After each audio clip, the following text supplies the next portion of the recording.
enjoy that part, especially getting to know them personally and joke with them and play with them a little bit, and yet we get down into the meat as well, and that's a lot of fun. So I pray that they can enjoy that, and that preparation will give them a great experience in life in married bliss throughout. Which brings me to a story about an 80-year-old couple. Now this particular 80-year-old couple kind of struggled with remembering the good times of their early days. Donna goes, yeah, man, I remember that. So they were having problems not only remembering that, they were having problems remembering anything. So they went to their doctor to get checked out. They explained all that was going on, and after the couple were checked out, the doctor told them, oh, physically you're okay, but what you might want to do is start writing things down, make notes, and that will help you to kind of keep track of things. And so they thanked the doctor, and they left. So later that evening, while they were watching TV, the man got up from his chair, and the wife asked, she said to him, where are you going? He says, well, I'm going to the kitchen. She says, will you get me a bowl of ice cream? And he said, well, yeah, sure, I'll do that. She said to him, don't you think you should probably write it down so you'll remember when you get to the kitchen? No, I can remember that. Well, would you also remember to put strawberries on top of the ice cream? I would really like that. But you better write that down because you'll forget before you get there. He said, I can remember that. You want a bowl of ice cream and you want strawberries on it. No problem. Well, she goes, I'd like a little bit of whipped cream on top of that. Now, I really think you better write this all down because I think that you're going to forget before you get back. And he's kind of irritated now. He says, look, I don't need to write that down. I can remember these things. He fumes and he goes into the kitchen. He's gone for 20 minutes. After about 20 minutes, he returns and he hands her a plate of bacon and eggs. She stares at the bacon and eggs for a moment, and she looks up at him, she says, I told you to write it down. I wanted toast, too.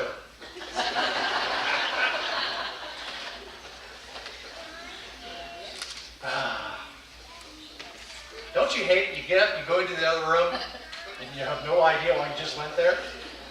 Happens to me way too often. Write it down. Write it down. Well, men of faith, inspired by the Spirit of God through the ages, have written down what God had for you and I so that we might not forget. How easy it is, though, for us to stop short of what we have read and then moved by our own self-condemnation plus the condemnation of the enemy, which then consumes us, and we get caught up in the part of not measuring up. We fall so very short. And so this morning's message is about not measuring up. And we're working off the text of Isaiah chapter 6, which was our Old Testament reading for this morning. As I was working on this and was doing some reading on various things, I came across a pastor that referred to a video clip, and so I had to go look at the video clip, and I could not stop laughing at it. It is so much fun to watch. I wish we had the internet set up here and I could have set it up for you so you could have watched it. It is a lot of fun to watch. But it was the Ellen DeGeneres show, and I don't even know if that's still on, but it is a very popular comedian. Many of you are probably familiar with it. And she had an individual on her show via telephone by the name of Gladys Hardy. Now see, the reason that Gladys was on the show was because she had written a letter to Ellen. And she was complaining about where the plants were positioned on the set, on the show. Part of the problem was where Ellen would normally sit, there was this one plant that had fern leaves that went off that looked like that she had antennas sticking out of the back of her head. Kind of like sometimes if you get the wrong picture of Jesus, you get arms sticking everywhere.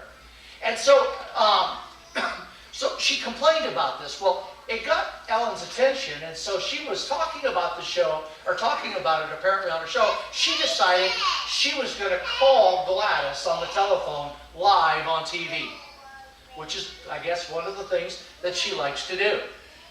So she gets Gladys on the phone, and she says, she's talking to her about different things and so forth, and she brings up the fact that they moved the plants, and she hopes that it works for it and everything, and they're joking about that. And then she asks Gladys, and Gladys is a character, I got to tell you, it is just so funny to listen to it. And so she's talking to Gladys, and she says, Gladys, have you ever been on TV before? And this 80-plus-year-old lady says, well, no, I haven't. Well, that's not true. Yeah, I was on QVC one day. They were selling this, whatever it was, and I ended up on the show with them, and I started talking to them about how I was going to use this and that and so forth. And of course, the audience is laughing about all of this. And then she says, just out of nowhere, all of a sudden, she goes, Alan, I've got to tell you, I love Jesus, but I drink a little. The place just erupts in laughter, and Ellen can't even talk. And she says, that's the funniest thing I've ever heard. She says, she goes, no, really, I do love Jesus, but I do drink a little. But not much, just enough to keep my blood thinned out. The funny part of the whole thing is Ellen asked her nothing about God whatsoever. She was still talking about the plant on the show behind her. But that's kind of the way this lady goes. And so apparently became part of the conversation a long time over the years with her about different things like that, Ellen and Gladys on the phone. And so as I thought about that, I love Jesus, but I drink a little. I started pondering that thought. I mean, as pastors, we get into deep thoughts about weird things. And this was one of those things. And I began to realize that in some ways, what Gladys was saying really applies to so many of us. Oh, I love Jesus, but. I love Jesus, but. How would you finish that sentence? What is the but? I love Jesus, but. How would you complete that sentence? For some it might be, I love Jesus, but I talk a little too much about other people behind their back. Or I love Jesus, but I have used words that hurt people sometimes. Or I love Jesus, but I have and do cheat on my taxes and other business affairs.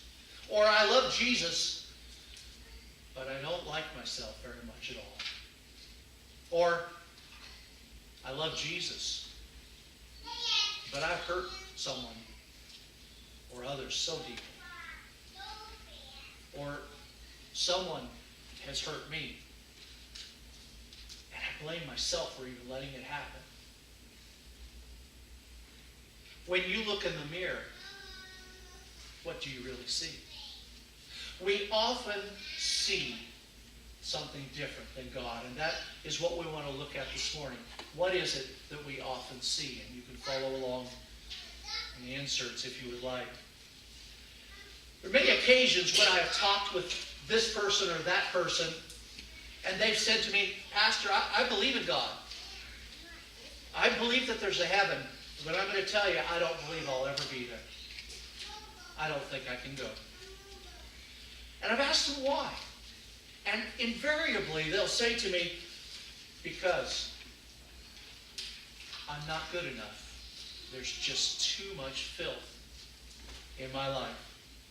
Now, they rarely will come to me boldly declaring their sinfulness or their depravity, but typically they'll come rather just simply showing their brokenness in heart in different subtle ways.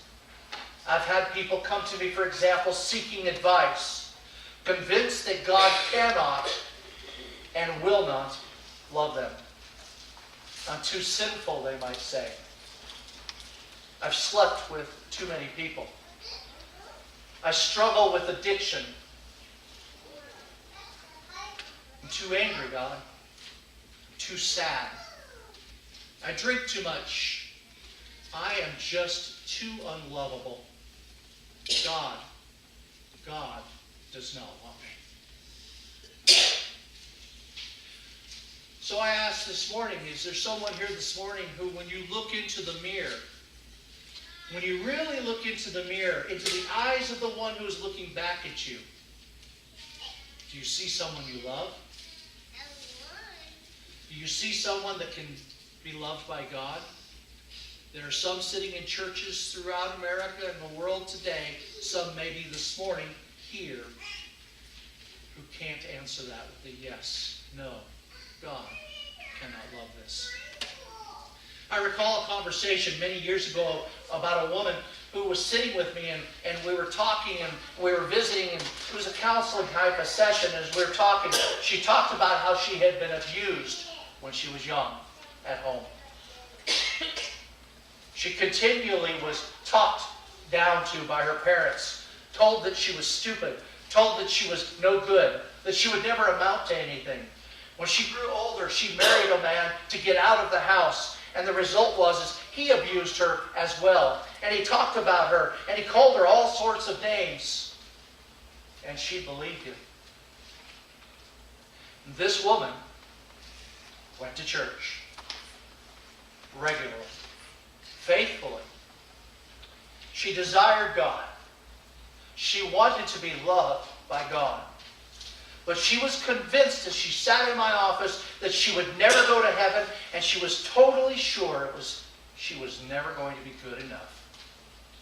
She wanted to be loved by God, but she could not experience His love.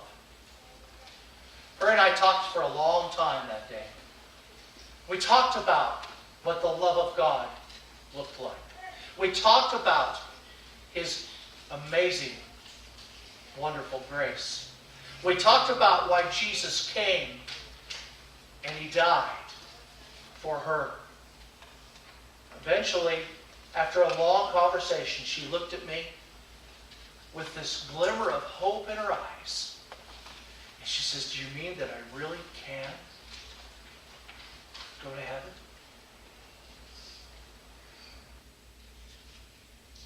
In our scripture passage this morning, Isaiah, he struggles with the problem of, I'm not good enough. I don't measure up. Many sitting here this morning might say, who am I? Who am I that God would even consider sending me? I can't share God's message of hope with others. I don't even know it myself. I'm not good enough. I am in bondage. I am trapped in the sin of my life, and I can't free myself. Look, we all mess up at times. Whether it's lashing out to a friend or engaging in self-destructive behavior, whatever it is, we're all in the same boat in some way, sometime. We're all broken. The label and the description might look different, but it all turns out the same. And these incidences become overwhelming into our lives when they begin to control who we are, and it causes feelings of guilt and shame and self-condemnation and humiliation. Too often, we begin to punish ourselves for our past sins and our mistakes and that which we think that we could have done differently. As if somehow, if we punish ourselves enough, we can somehow make up for the wrong. The things that we've done on our own always fall short, don't they? And they cause us then to walk around daily feeling less than, no good, a loser, and unlovable. The hardest person oftentimes to forgive is ourselves. I've been there, so I know. It's not the friend who backstabbed you. It's not the dad who wasn't there for you. It's not even the ex who broke your heart. The one that is hardest to forgive is often ourselves. We hold on to feelings of self-condemnation, and that leads to stress. That then leads to depression and anxiety disorders. And even as I have read over the last several weeks, heart disease. It begins to destroy the very being of who we are, inside and out. And those feelings